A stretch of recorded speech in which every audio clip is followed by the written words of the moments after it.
Triple J says yes. Check out our new and enhanced website at triplejguam.com. Get real-time view of every vehicle in our inventory, instant trade-in, plus easy financing. Triple J says yes. triplejguam.com. Hey, Doug. How are you doing today? Yeah, half a day. So good to see you, man. Good seeing you, too. Yeah, we're glad to have you along for the ride for Cruising with KUAM for this month. Love to be here. All right. Okay, and as always, we buckle up. Buckle up. Yeah, everybody wear your seatbelts. And we are just going to take a stroll around here as we depart our Harmon studios and basically just kind of get up to speed on what is going on with UOG athletics. Because the last time I interviewed you, I know you said you had kind of just arrived on the island, getting a lay of the land, you know, kind of like telling the administration up there, you know, your own experience with, you know, athletics at the collegiate level. You know, you've been to championships, you know, you've worked at a very high level. So kind of get us up to speed, like what's going on with sports at UOG. Well, we've got all 4 sports that we are planning on started. Men's soccer, women's volleyball, and men's basketball. And pretty much all of them are doing well. I think all our sports are actually doing better than we thought, and we're very happy at the moment. All right, and you can see it from, you know, like the media coverage that the athletes get and everything like that. It's not just that they're successful and they get the chance to compete, you know, against other clubs and, you know, like at the level that you put them at, but you can see there's a sense of school pride, and there's a real honor that these athletes have for wearing the UOG colors and everything. So, you know, what have you seen about, you know, just the way the athletes, they go out there and, you know, like when they suit up and they lace them up, you know, how they take to court or the field, you know, representing UOG? There's most certainly a pride about them. Actually, I think our best team to show that is actually men's basketball, who's actually maybe been a little under successful compared to some of the other teams, but the coaches have done a really nice job with them. Like I said, the GBA, we've probably been a little bit over our heads, but there's nobody in the GBA will tell you that we don't stop playing until the final buzzer goes. I've covered several of those games. If they're down by 40, they're still playing hard. If it's a 2-point game, they're playing hard. So I think they're the most, as far as I can tell, team that really takes a pride in wearing the UOG colors. And the other teams are learning. I think men's soccer right now is really starting to do that. And the women's teams are getting there. We just have to try to impress upon them that, you know, this is not high school, this is not a club, this is varsity athletics, and we're still kind of working on that a little bit, but I think we will get there eventually for that. I mean, I would tell the women's, like the volleyball team, Federation League right now is the most important league. The college league was nice, but that was a league to get started. The Federation League, you got very good competition every match you play, and you can't have a night off. We've had 3 nights off as far as it goes. So I think we're still trying to teach some of that to our players, but I think we're getting there. Well, I've spoken with several of the athletes who play for UOG, and they say one of the things that they're very proud of is, like, you know, like players from all the other teams, they come out and they support each other, and there's that big sense of community, and they're like, hey, you know, I may not know you, you know, incredibly well, but I know you also play for UOG, and I come out and cheer for you when you guys play. My teammates and I, and your teammates and you guys come out and cheer for us when we compete. Is that something that you instilled in them directly, or did it just kind of take off organically? It took off organically. I mean, there are times I say, hey, this is a big game for the volleyball team. Or this is a big game for the men's soccer team, and we try to, you know, push all the kids to come there. But it's taken off organically, and biggest problem is a lot of times, you know, like come Sunday, men's basketball kicks off the GBA season 3, but women's soccer's playing at the same time. Sometimes we run into, you know, those type issues. But yeah, all our athletes are very cognizant of each other, the other teams that are playing, and especially I know the coaches all know the success. Every time we have a coaches meeting, you know, they're congratulating the other coach on what they've accomplished. So yeah, it is a smaller family right at the moment, and everybody's kind of got that family type atmosphere about it. We just don't have enough things right now to do to bring them together as much besides our games. Really would like to have some more social activities or things that would bring them together and really build that community up even more. So hopefully that will be one of the things that we will kind of work on during year 2. Triple J says yes. Check out our new and enhanced website at triplejguam.com. Get real-time view of every vehicle in our inventory, instant trade-in, plus easy financing. Triple J says yes. triplejguam.com.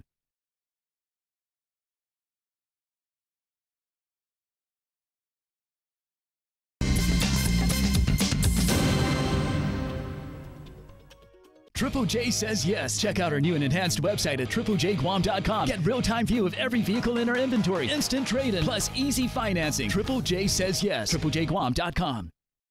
And UOG certainly has benefited from your experience, but specifically, like if you work in places like South Carolina and Columbia and over in Tallahassee of Florida State, these are institutions that are recruiting some of the nation's top athletes, and you're turning out Heisman Trophy winners and national champions and things like that. How do you instill that experience and tell the kids like at UOG, I've been to that level, my vision is to get us to a championship caliber thing, this is the roadmap I want to put you on, and how do you get them to buy into that? Well, I think number one, everybody who's an athlete wants to compete at the highest possible level. So if that's the GBA in basketball for us here, if that's the GFA in soccer, we want to be Division I instead of Division II. We're pretty much instilling that we want to play, and it's actually even part of our mission statement that we want to play the highest caliber competition that we can play. We sent our women's volleyball team to Taiwan to play, and even though we were playing in a lower division, it's still better than most of the competition we're going to face on the island. So that's the kind of competition things that we want to put them in, and we want to produce leaders for Guam in the future. So when we graduate volleyball players, they're going to go into business, they're going to go into education, they're going to go into government, and we want them to be the highest caliber businesswoman that we can find. And I think that means playing the highest caliber competition you can play, where you can learn leadership skills, where you can learn teamwork and all those type things to build a business or become the governor of Guam at one point down the line. So those are the type of things that we want to do for all our athletes. And to do that, I think the higher the caliber you play, the higher that person's going to develop. I mean, we played, like I said, the college league basketball, and we were winning by 40 points. So they learned how to win.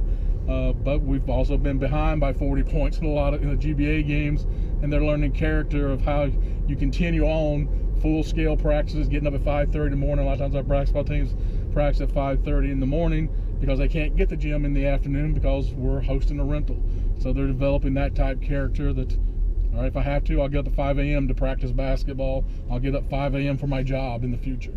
So I think all those things relate, and the higher the caliber competition, the more you have to work and the more you have to be at it all the time and learn to work with your teammates and things. And I think that's really develops, the character of our players.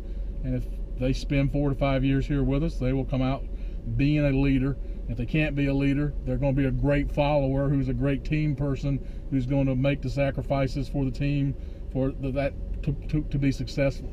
So those are a lot of the things that athletics is supposed to do, and a lot of people have forgotten that in the day and age of everybody's trying to brand themselves, out there. Everyone's got a YouTube clip of themselves, a highlight reel. And we want to somewhat try to get rid of that. And the same thing is, probably very few of our athletes is ever going to play in the NBA or play in a professional soccer league or whatever else to make real money. But we want them to go out and find a good job and, have the things. If they're going to be a postman, they're going to be the best postman out there. And, we want that person to be in upper management, 10 years after he starts working there. So we just want our athletes to be very successful in life, and we want to use athletics as a way of getting there. All right. And if they can't do it, then they don't need to be one of our athletes.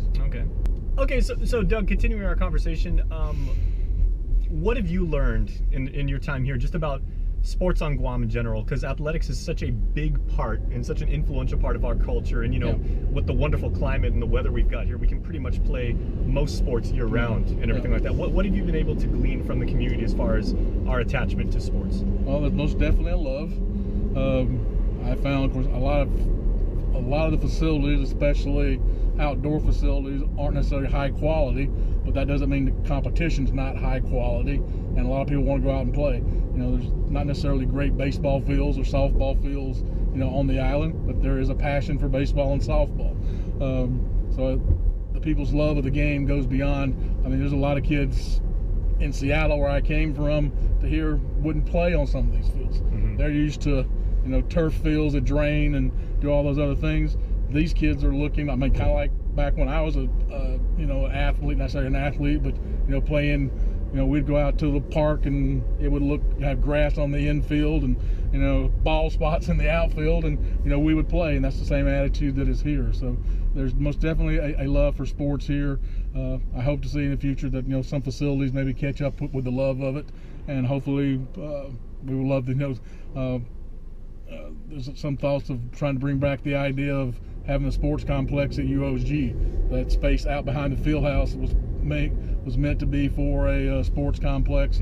We're going to try to bring that idea back and see if we can't find somebody who may want to build a sports complex back there, and hopefully that will help the island, as well. So, well, as a UOG alumni, like I go to the field house and I walk around the campus in Mingilau sometimes, and it's not with a sense of envy that I look around. I was like, wow, I didn't have these facilities when I went here, but this is fantastic that not just student athletes, but just basic students have wonderful weightlifting facilities. They've got, they've got well-lit facilities if they just want to walk or jog, you can join a team at the intramural level, at the club level, you can play collegiate athletics and everything like that. There's so much opportunity there. Yeah, and hopefully we can build upon those opportunities. I said we probably aren't going to add any new sports for next year, but we do want to add women's basketball and baseball by 2018-19, and then have men's volleyball and another women's sport, either softball or rugby or something else, after that. And then I think we'll take again another pause, but we want to add some more varsity sports, and we want to add more club teams. We had a basketball club team, men's team that did well in our college league. We had a women's volleyball club team that did well in the college league. We're going to play a women's club basketball team in the WGBA when it starts in mid-May or so. So we're actually trying to develop club teams, and then hopefully from those club teams, more varsity sports will come out of those.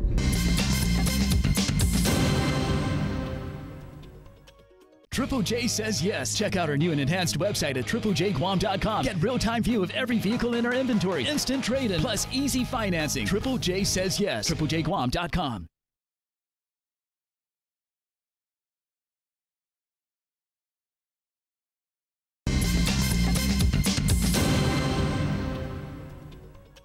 Triple J says yes. Check out our new and enhanced website at triplejguam.com. Get real-time view of every vehicle in our inventory, instant trade-in, plus easy financing. Triple J says yes. triplejguam.com.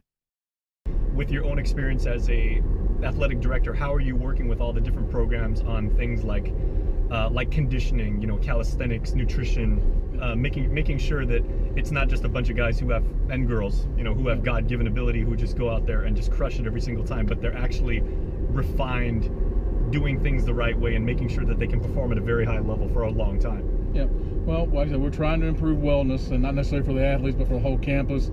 But we want to bring in people, to do that. We're trying to use our nursing department more, our nutrition department more and more, and so but it takes time to get to those things. But we're getting there. We need honestly, we need like a full-time trainer. That's going to probably take some outside fundraising to be able to get an athletic trainer, because a lot of our kids get hurt, and unless they're got their own personal doctors and things, a lot of them don't have anywhere really to go to get looked at. So we're trying to add that. Concussions is the big issue, and we're really trying to develop and teach that as well, of how to take care of concussions or recognize concussions. So we're doing a lot of those type things to try to enhance the overall population, plus work for athletics as well. Well, one of the things that you really impressed upon me when we first met and I had you in studio for an interview was that, even though sports is literally your life, you have a great passion for it, you advocate it, obviously it's given you a very, very fruitful career, but you said it's about the student athlete, at the college level and everything. So what vision do you have for ensuring that sports can actually be like a gateway for talented kids, and maybe to get opportunities they wouldn't otherwise have to actually getting a higher education? Well, I think as we were talking about before, working with people, teamwork, that's going to help.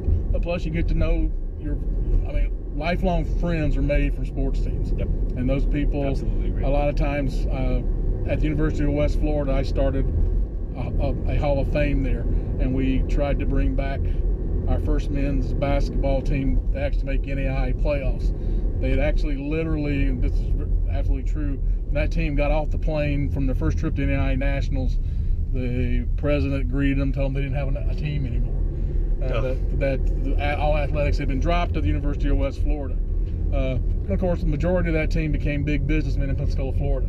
I can imagine how UAB felt when they pulled the rug out from under those guys. But we were able to start a Hall of Fame. We put that whole team into the Hall of Fame, and then those people got reconnected with the university because we pretty much had to convince them. It's not the same president anymore, not the same AD anymore. It's a whole new place. We want you guys to be a part of it. So that's how we got a lot of people in Pensacola back on the University of West Florida bandwagon, because we put them in the Hall of Fame. Trying to get a Hall of Fame started here. Hopefully next fall we will have a UOG Athletic Hall of Fame started with a big first class of 8 to 10 people from someone from the football teams, from the men's basketball teams, soccer teams from the past.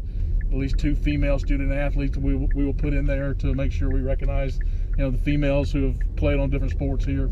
So we want to get that recognition going and hopefully bring those people back, if they're not already in the UOG family, get them back in the family. Not necessarily always supporting athletics, but supporting the university. So we're going to try to do things like that to, get out in the limelight even more. Plus, show off. I know we've got baseball people that are now in the Senate here, or in politics here. So we want to recognize how those folks did. I'm sure we've got big businessmen on the island that used to be UOG athletes. I lay a bet there's probably some folks on the west coast of the U.S. came from Guam that are big business people. Several members of the police department were outstanding UOG football players. I know that. I watched those guys growing up. So we're going to do those things and try to bring those people home. If again, some of them may be already UOG supporters, but we want to bring them back into the family. Number one, we're going to support you, and hopefully you'll support us. So those are some of our future plans. And also, but with those tight connections, that's come watch our basketball team play, meet our basketball team, and now you just made a connection with a big businessman in Los Angeles who may be looking for somebody just like you. And that's how we hopefully will help student athletes as well. Well, what opportunities are there for maybe students that may not know right now about being able to play sports for UOG that may help to defer what for most kids who are growing up between the ages of 18 to 22 can be pretty substantial cost towards getting an education. How can they benefit from playing sports for UOG? Well, hopefully next week we actually, I think, have an open meeting about athletic scholarships. We've devised a plan to begin athletic scholarships. Won't be big scholarships. It'll be 500 here, 1,000 there. Hey, you're really good, 2,000 for you, but it won't be anything like full rides. Next week's an open meeting, and the Board of Trustees, I think, will vote on it in April, and then it will go in effect pretty much for the fall that we will start giving scholarships. Chemistry book these days goes for like about what, $250? Oh, I think it goes for more than that. Probably 500. But then we're also, if you want to be a volleyball player, we pretty much got it set up that you're going to go in, talk to financial aid, and try to get as much financial aid that you can get. A lot of kids don't know the process. Hopefully we can take the pain out of it.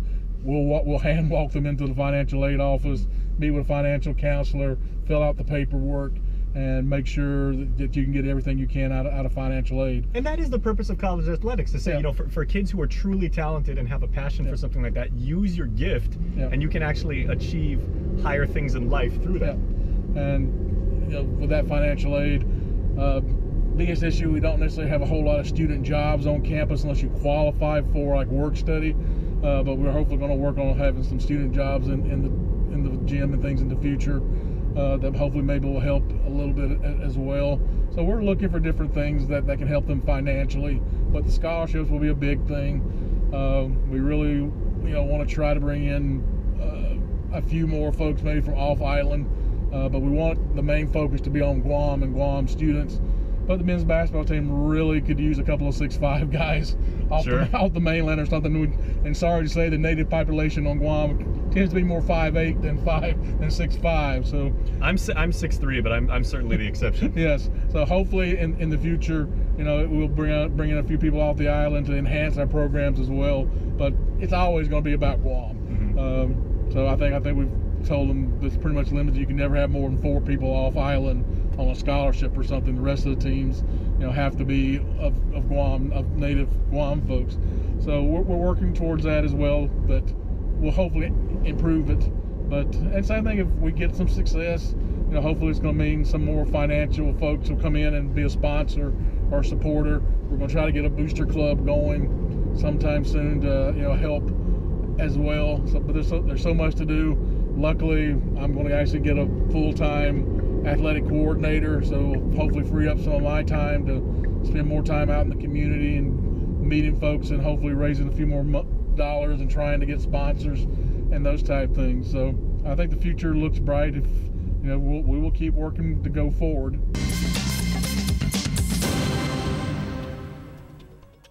Triple J says yes. Check out our new and enhanced website at triplejguam.com. Get real-time view of every vehicle in our inventory, instant trade-in, plus easy financing. Triple J says yes. triplejguam.com.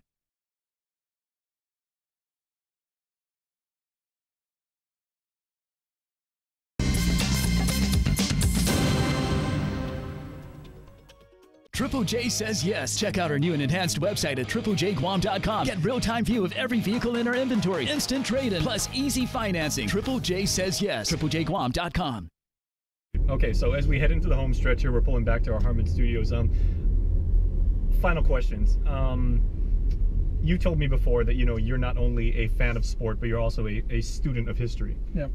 When you first took office, and now that you've been here a while, what have you learned about the tradition and the legacy of athletics at the University of Guam and that pride of people saying, I am a Triton and I fight for UOG? Yeah, well, most certainly I've talked to the guy who was actually the basketball coach for Guam Community College that played in our league. He was a former football player, and he put me in contact with several of the guys from the 70s and 80s who played football, and talking to those guys, talking to them about Hall of Fame candidates, but there was a certain pride, huge pride about playing for UOG, but in some of them the large gamut of not winning a game to winning an undefeated championship team. So, but they all loved to play for UOG because there was a certain passion about it.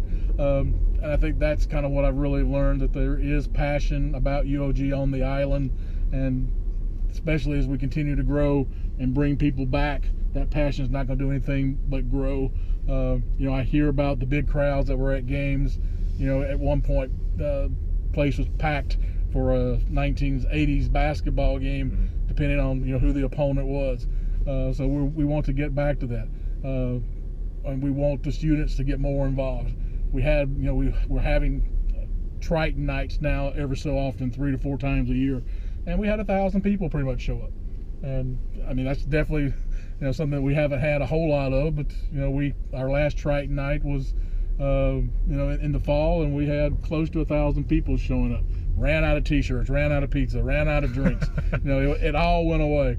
And we're getting ready for our next Triton night, trying to pick the day right now. So hopefully we'll have more of those type things in the future as well. And we had a lot of people come from off campus. That just wasn't from campus and students. That was people off the street, coming in to experience Triton night and the Tritons. Well, that's fantastic. And as an alumni, I'm so proud to see that. And I can't wait to get more involved than I have been. But Doug, it's great to have you on staff, and it's great to have you as a member of our island community. And great to have you here in the KUAM Cruiser for this month. Great to be here. All right, everybody. That is going to do it for this month's episode of Cruising with KUAM. Thank you as always for watching and streaming us. Doug Palmer, thank you once again. Keep your hands on 10 and 2, ladies and gentlemen, and please wear your seatbelts at all times. We'll catch you on the road. Bye-bye. Thank you.